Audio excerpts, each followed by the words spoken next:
was suffering from severe spasms in my back, and I would be out for like a week or so.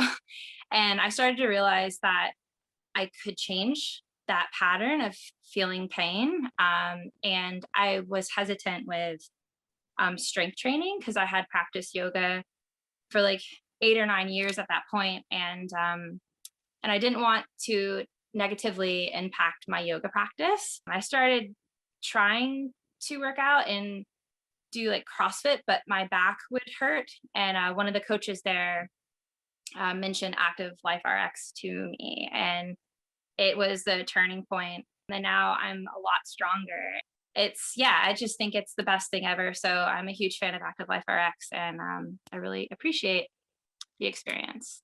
You don't have to be that person that has pain and it's not the end of the world. And learning how to move efficiently and effectively with your body, and kind of like working with your body and understanding it, is it's just like empowering to have that knowledge. Like, you don't have to be in pain, which seems so simple to say, but when you're used to pain, you think that that will be forever, but you can actually get out of it and feel free. And it's really exciting to actually feel free. So thank you.